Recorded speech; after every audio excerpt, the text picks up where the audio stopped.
Hello dear student, welcome in today's class. बच्चों, आज हम फिर से एक आपका नया चैप्टर स्टार्ट करने जा रहे हैं। So this is your chapter number 9, okay. And इस चैप्टर का नाम है force, work and energy. Unit है आपकी 5, ठीक है, फिजिकल साइंस, ओके। स्टार्ट करते हैं बच्चों आपका chapter force. Force is an external force which tends to change the position of a stationary and moving object. Force क्या होता है आपका? बल आपका बाहरी बल होता है जो कि किसी भी पोजीशन, किसी भी चीज़ की, किसी भी वस्तु की पोजीशन को क्या करता है, चेंज करने में मदद करता है, या फिर किसी भी मूविंग ऑब्जेक्ट को स्टॉप करने में हेल्प करता है, okay. Force can be use to push, pull something और change the motion of an object. यानी कि फोर्स किसी भी ऑब्जेक्ट को पुश करने में या फिर पुल करने में मदद करता है, या फिर उसके पोजीशन को चेंज करने में भी हेल्प करता है। Force is use to stop a moving object और reduce to increasing its speed. वहीं पर जो आपका फोर्स होता है वो किसी मूविंग ऑब्जेक्ट को, यानी कि जो ऑब्जेक्ट आपका मूव कर रहा है उसको स्टॉप करने में मदद करता है, या फिर रिड्यूस करने में हेल्प करता है स्पीड को, या इंक्रीज करने में हेल्प करता है, okay. If we apply force on the moving object, यदि हम किसी मूविंग ऑब्जेक्ट पर, यानी कि जो मूव कर रहा है, चल रहा है, ओके, तो हम उस पर जब फोर्स अप्लाई करते हैं in the same direction in which it is moving, its speed increase, ठीक है। यानी कि जिस डायरेक्शन में मूव कर रहा है, ठीक है, उसी डायरेक्शन में जब हम फोर्स अप्लाई करते हैं तो क्या होता है, उसकी जो स्पीड होती है वो इंक्रीज हो जाती है, यानी कि बढ़ जाती है, okay. While if we apply force on the moving object in the opposite direction which is the moving, its speed decrease। वहीं पर जब हम किसी ऑब्जेक्ट की, जो कि मूव कर रहा है, और हम उसकी ऑपोजिट डायरेक्शन में फोर्स लगाते हैं, फोर्स अप्लाई करते हैं, तो उससे क्या होता है, उसकी जो स्पीड होती है वो डिक्रीज हो जाती है, कम हो जाती है, घट जाती है। Object can not be moved और removed from its place without applying force. यानी कि हम बिना फोर्स को अप्लाई किए किसी भी ऑब्जेक्ट को ना तो मूव कर सकते हैं, ना उसको हम रिमूव कर सकते हैं उसके स्थान से, ओके। नेक्स्ट है बच्चों हमारा टाइप ऑफ फोर्सेस, ठीक है। अभी आपने फोर्स के बारे में जाना कि हमारा फोर्स होता क्या है और कैसे कैसे उसका यूज किया जाता है, ओके। नाउ हम जानेंगे टाइप ऑफ फोर्सेस, यानी कि फोर्सेस कितने प्रकार के होते हैं, okay. There are different type of forces. आपके चैप्टर में अलग अलग भिन्न भिन्न प्रकार के फोर्सेस को बताया है। Let's read first, okay. First है आपका muscular force. When we pull or push an object with our muscles, then input force is known as muscular force। यानी कि जब हम किसी भी ऑब्जेक्ट को पुल कर रहे हैं या फिर पुश कर रहे हैं, ठीक है, अपनी मसल्स के द्वारा, तो उस ऑब्जेक्ट को क्या होता है, उस ऑब्जेक्ट में जो हम बल लगा रहे हैं उस बल को हम क्या कहते हैं, उस फोर्स को हम क्या कहते हैं, मस्कुलर फोर्स, ओके। नेक्स्ट है आपका gravitational force. If any object is throw in the sky, जब हम किसी भी ऑब्जेक्ट को आसमान की तरफ थ्रो करते हैं, फेंकते हैं, then after a while it's come back to the earth, तो कुछ समय बाद ही वो तुरंत अर्थ पर वापस आ जाता है, right. Earth pulls every object toward it, earth जो है हमारी प्रत्येक ऑब्जेक्ट को अपनी तरफ आकर्षित करती है, खींचती है। The force that pools object downwards towards the centre of the earth is called gravitational force. यानी कि ये जो फोर्स होता है, जब हम किसी वस्तु को ऊपर की तरफ उछालते हैं और वो वापस से नीचे आ जाती है, इस पूरे फोर्स को हम क्या बोलते हैं, ग्रेविटेशनल फोर्स बोलते हैं, okay. Gravitational force is known as the weight of the object. Gravitational force को हम वेट ऑफ द ऑब्जेक्ट के नाम से भी जानते हैं, ओके। आई होप ये दोनों फोर्स आपको अच्छे से समझ आए होंगे बच्चों। नेक्स्ट है आपका फ्रिक्शनल फोर्स, ओके। अब हम फ्रिक्शनल फोर्स के बारे में जानते हैं कि ये क्या होता है। If we stumble ball it start rolling but after rolling some away it stop. यदि हम किसी बॉल में किक करते हैं, ठीक है, उसमें उसको धकेला देते हैं या उसमें लात मारते हैं, तो क्या होता है, वो बॉल रोल करना स्टार्ट कर देती है, और कुछ समय बाद आगे जाके वो क्या करती है, थोड़ी दूर पे जाके स्टॉप हो जाती है, रुक जाती है, right. This is because of opposite force exists between the earth surface and ball। ऐसा क्यों होता है बच्चों, ऐसा इसलिए होता है कि बॉल और अर्थ के बीच में एक ऑपोजिट सरफेस होता है, ठीक है, जो उन्हें बॉल को स्टॉप कर देता है। This opposite force between moving ball and earth is called frictional force. यहाँ पर ये जो ऑपोजिट फोर्स होता है जो कि अर्थ और मूविंग बॉल के बीच लगता है, उसको हम फ्रिक्शनल फोर्स कहते हैं, ठीक है। Rougher material produce more friction as compare to smoother material. आपके जो रफ मटीरियल्स होते हैं, जो खुरदरे मटीरियल्स होते हैं, उनमें ज़्यादा फ्रिक्शन होता है, ठीक है, as compare to smooth materials, ठीक है। We can write easily on coarse blackboard rather than on smooth blackboard. वहीं पर हम इजीली राइट कर सकते हैं जो हमारा कोर ब्लैक बोर्ड होगा, ठीक है। लेकिन उसकी कंपैरिजन में जब हम स्मूथ ब्लैक बोर्ड पर राइट करेंगे तो उसमें हमें लिखने में थोड़ी सी प्रॉब्लम होती है। Okay, to slow down the friction of machine, यानी किसी मशीन के फ्रिक्शन को स्लो करने के लिए ऑयल और grease is applied on them, उसमें हम क्या करते हैं, ऑयल और ग्रीस को अप्लाई करते हैं, ठीक है। We can slip by the sole of the shoe which is more smooth, so sole of shoe are made coarse। हम क्या करते हैं, जो हमारा शू का शोल होता है, ठीक है, जो नीचे का एरिया होता है हमारे जूते का, वो कैसा होता है, खुदरा होता है, ठीक है, वो एकदम प्लेन नहीं होता। यदि वो प्लेन होगा, बिल्कुल स्मूथ होगा, तो हम स्लिप हो सकते हैं, ठीक है। तो इसलिए हम क्या करते हैं, उसके बैक को, ठीक है, यानी कि जो नीचे का हिस्सा होता है उसको हम बिल्कुल खुदरा बनाते हैं, ठीक है। on the sole shoe sharp nail are put, और आपके जो शू का शोल होता है उसमें कुछ नेल्स भी डाली जाती हैं, ठीक है। नेक्स्ट है बच्चों आपका buoyant force। अब buoyant force क्या होता है जानते हैं। when any object is immersed a fluid then some object float in fluid and some object sink, ठीक है। जब हम किसी यहाँ पर आपको बताया, जब हम किसी लिक्विड में किसी चीज को मिक्स करते हैं तो कुछ ऑब्जेक्ट क्या होता है, तैर जाते हैं, ठीक है, वहीं पर कुछ ऑब्जेक्ट उसमें डूब जाते हैं।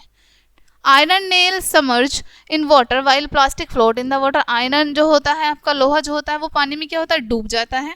वहीं पर आपकी जो प्लास्टिक की चीजें होती हैं वो तैर जाती हैं पानी में। The upward push of water on a floating object is called buoyant force, ठीक है, यानी कि जो वस्तुएं आपकी पानी में तैर जाती हैं और जो ऊपर की तरफ उसमें बल लगता है, ठीक है, उस फोर्स को हम क्या बोलते हैं, buoyant फोर्स बोलते हैं। Because of this force object apply lighter and sink, ठीक है, यही इसमें बताया गया बच्चों, इस बल के कारण जो आपके लाइटर ऑब्जेक्ट होते हैं, हल्के जो होते हैं, वो पानी में तैर जाते हैं और जो हैवी होते हैं वो डूब जाते हैं। शिप फ्लोट ऑन वाटर, वहीं पर आपका जो शिप होता है वो पानी में क्या करता है, तैर जाता है। We are able to swim in water, और हम भी पानी में तैरने योग्य हैं, ठीक है, हम भी तैर सकते हैं। Okay, if weight of any object immersed in water acting on the equal or less to buoyant force then object float in water. यहाँ पर बच्चों आपको बताया है, जब आपका वेट जो है इमर्स्ड होता है, किसी भी ऑब्जेक्ट का वेट है वो इमर्स्ड है पानी से, ठीक है, तो क्या होगा, यदि लेस है तो वो पानी के ऊपर तैर जाएगा, लेकिन यदि ज़्यादा है तो वो पानी में फ्लोट नहीं कर पाएगा। Okay, if weight of any object is more than buoyant force acting on then the object sink in water. वहीं पर जो आपका वेट है, buoyant फोर्स से ज़्यादा है वेट किसी ऑब्जेक्ट का, तो वो पानी में डूब जाएगा। ओके, नेक्स्ट है आपका बच्चों मैग्नेटिक फोर्स। मैग्नेटिक फोर्स क्या होता है जानते हैं।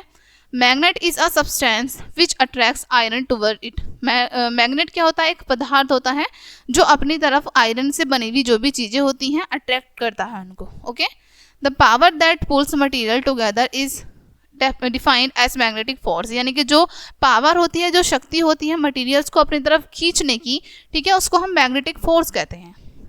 Okay, with distance the impact of magnetic force become less. लेकिन जैसे ही दूरी बढ़ती जाती है, ठीक है, मैग्नेट में और आयरन से बनी हुई चीज़ों में, तो मैग्नेटिक फोर्स आपका लेस होता जाता है, कम होता जाता है। ओके,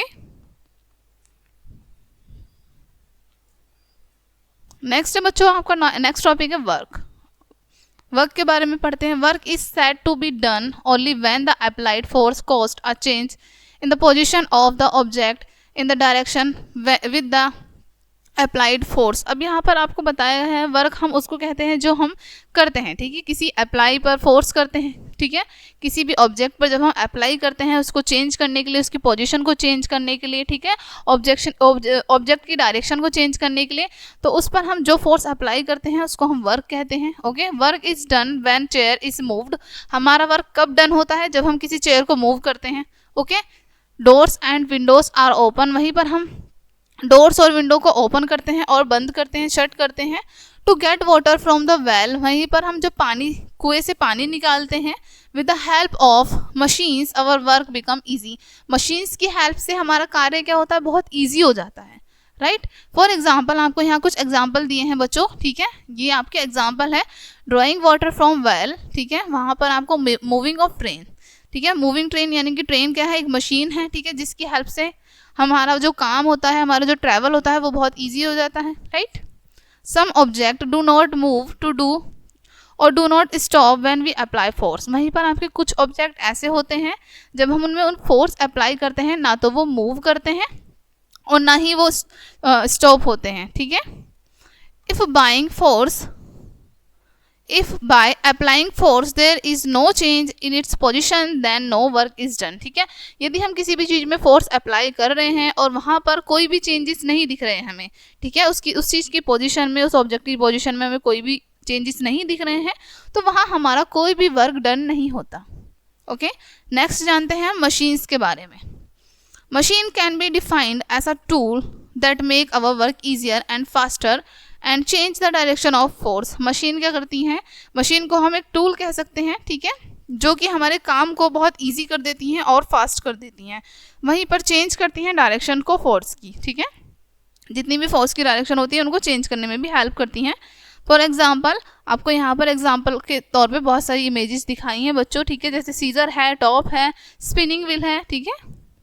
नेक्स्ट जानते हैं एनर्जी के बारे में। The ability to do work is energy, यानी कि कार्य करने की जो क्षमता होती है उसको हम एनर्जी कहते हैं, ऊर्जा कहते हैं। We get energy from food, हमें एनर्जी कहाँ से मिलती है, फूड से मिलती है, खाने से मिलती है, right. Animals get food from plants and by eating other animals, और एनिमल्स को एनर्जी कहाँ से मिलती है, प्लांट को ईट करके और अदर एनिमल्स को ईट करके, right. For food is essential for us because we get energy from food and with the help of energy we done work, ठीक है। और हमारे लिए फूड क्यों इतना ज़्यादा असेंशियल क्यों होता है, क्योंकि एनर्जी मिलती है हमें फूड से, ठीक है, और एनर्जी की हेल्प से हम अपने सभी कार्यों को करते हैं। Okay, different forms of energy की जानते हैं अब हम कि हमारी एनर्जी की कौन कौन सी फॉर्म होती हैं, different. Okay, energy has following forms, आपको यहाँ पर कुछ फॉर्म्स बताई हैं एनर्जी की। तो फर्स्ट है यहाँ पर mechanical energy. Okay, mechanical energy is the energy which is posed by an object due to its motion or due to its position। Mechanical energy क्या होती है, किसी भी वस्तु में कब लगाई जाती है, जब हमें उसके मोशन को या फिर उसकी पोजीशन को चेंज करना हो। Okay, speed of bicycle, working of clock, swimming ETC possess mechanical energy. अब यहाँ पर आपको पॉजेज मैकेनिकल एनर्जी के एग्जांपल्स दिए हैं। यहाँ पर स्पीड ऑफ बाईसाइकिल यानी कि जो बाईसाइकिल की स्पीड होती है वो भी आपकी क्या होती है, पॉजेज ऑफ मैकेनिकल एनर्जी, ठीक है। सिमिलरली वर्किंग ऑफ क्लॉक भी एंड स्विमिंग भी, ठीक है। Machines run with the help of mechanical energy, वहीं पर आपकी जितनी भी मशीन होती हैं वो मैकेनिकल एनर्जी की हेल्प से ही क्या करती हैं, रन करती हैं, दौड़ती हैं। Before doing work with the help of energy it has to be converted into mechanical energy, ठीक है, यानी कि हम कार्य करने से पहले क्या जिस एनर्जी की हमें नीड होती है उस एनर्जी को कन्वर्ट कर देती है मैकेनिकल एनर्जी में। Okay, mechanical energy is two types, कितने प्रकार की होती है मैकेनिकल एनर्जी, दो प्रकार की, kinetic energy and potential energy, ठीक है। कौन कौन से टाइप है, फर्स्ट है काइनेटिकल एंड सेकेंड है आपकी पोटेंशियल, ठीक है। नेक्स्ट है आपका chemical energy. Okay, chemical energy के बारे में पढ़ते हैं। There is chemical energy in the food items we get from plants, यानी कि जिन फूड आइटम्स को हम प्लांट्स से ईट करते हैं, ठीक है, प्लांट्स के द्वारा हमें मिलते हैं, उनसे हमें केमिकल एनर्जी मिलती है। When humans and animals eat these food items then it is store in the form of muscular energy. जब ह्यूमन्स, ठीक है, और एनिमल्स ईट करते हैं इन फूड आइटम्स को तो इनसे जो एनर्जी स्टोर होती है उसको हम मस्कुलर एनर्जी कहते हैं। Okay, we use this form of energy in running, dancing, cycling, swimming ETC। और हम इस एनर्जी का कहाँ इस्तेमाल करते हैं, रन करने में, ठीक है, दौड़ने में, डांस करने में, साइकिल चलाने में और स्विमिंग करने में। ओके, इन दिस वे, इस प्रकार से chemical energy is converted into muscular energy. इस प्रकार से जो केमिकल एनर्जी होती है वो आपकी मस्कुलर एनर्जी में कन्वर्ट हो जाती है। ओके, नेक्स्ट है बच्चों आपकी electric energy. Okay,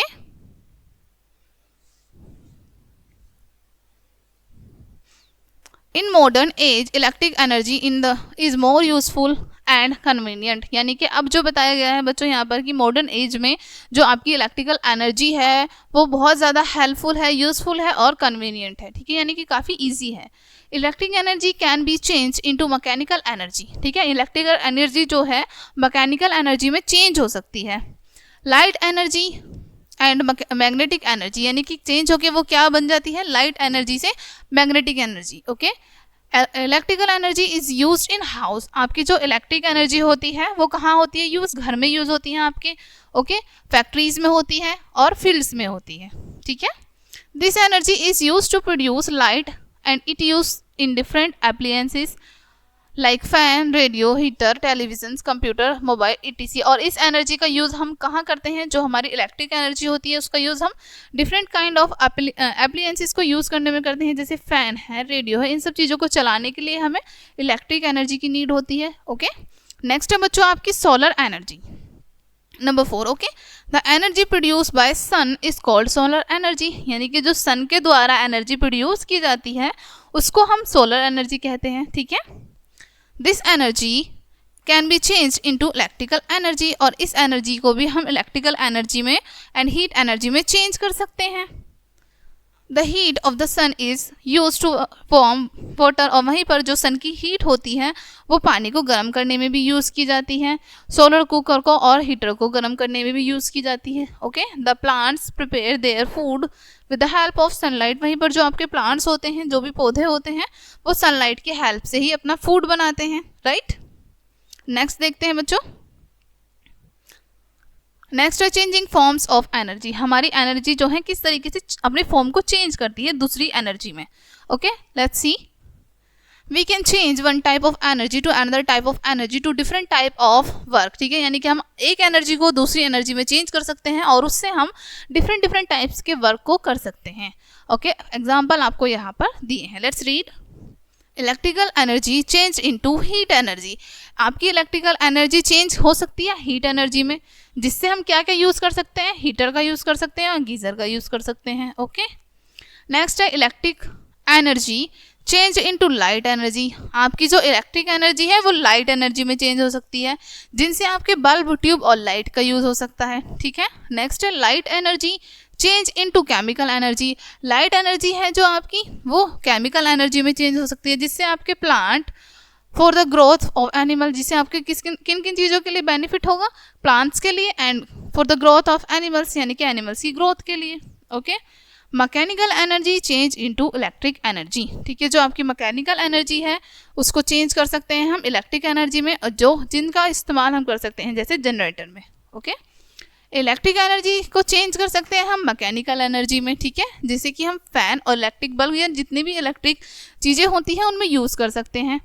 muscular energy change हो सकती है आपकी मैकेनिकल एनर्जी में। ठीक है, जैसे हम साइकिल चलाएंगे तो हमारी कौन सी यूज़ हो रही है, mechanical energy, dancing cart pulled bye horse. Okay, वहीं पर मैकेनिकल एनर्जी को जब चेंज करेंगे तो चेंज होगी वो इलेक्ट्रिक एनर्जी में, जैसे कि cell and battery. Speed energy change करेंगे तो स्टैटिक एनर्जी में चेंज हो जाएगी। Water in municipal tank used in horse, यहाँ पर आपको यूजेस बताए हैं कहाँ कहाँ यूज़ कर सकते हैं। स्टैटिक एनर्जी को चेंज करेंगे तो स्पीड एनर्जी में चेंज हो जाती है। Waterfall, dam water. Electric energy change into sound energy, और इलेक्ट्रिक एनर्जी आपकी कहाँ चेंज होती है, साउंड एनर्जी में, जैसे radio, tape recorder, loud speakers. Okay, then sound energy को चेंज करेंगे हम, वो हो जाएगी हमारी इलेक्ट्रिक एनर्जी में चेंज, जैसे हम यूज़ करते हैं माइक्रोफोन्स का। ओके, सो यहीं पे चैप्टर आपका एंड होता है। नाउ हम डिस्कस कर लेते हैं main points. Okay, force can B move a body, stop moving body and change the direction of a moving body. Force क्या क्या कर सकता है, एक मूविंग बॉडी को स्टॉप कर सकता है। ठीक है, किसी बॉडी को मूव कर सकता है, डायरेक्शन को चेंज कर सकता है मूविंग बॉडी की। ओके, नेक्स्ट है there are 5 type of forces. इस चैप्टर में बच्चों हमने पढ़े कि 5 प्रकार के फोर्स होते हैं, 5 प्रकार के बल होते हैं। Muscular force, gravitational force, frictional force, magnetic force and buoyant force. ठीक है, कौन कौन से फोर्स होते हैं यहाँ पर आपको बताए हैं, 5 प्रकार के होते हैं। नेक्स्ट है work is done when force moves an object through a certain distance, यानी कि हम आपका वर्क कब डन हो जाता है, जब एक ऑब्जेक्ट जो है वो मूव हो जाता है एक सर्टेन डिस्टेंस पर, एक निश्चित दूरी पर। ओके, नेक्स्ट है energy is the ability to do work. Energy क्या है, एक क्षमता है, एक योग्यता है कार्य को करने की। नेक्स्ट है work is made easier by using tool, यानी कि टूल की हेल्प से हमारे जितने भी वर्क होते हैं वो क्या होते हैं, बहुत ईजी हो जाते हैं। ओके, सो बच्चों यहीं पे आपके इस चैप्टर का एंड होता है। आई होप ये चैप्टर आपको काफ़ी अच्छे से समझ आया होगा। हम मिलते हैं नेक्स्ट वीडियो में, तब तक के लिए बाय।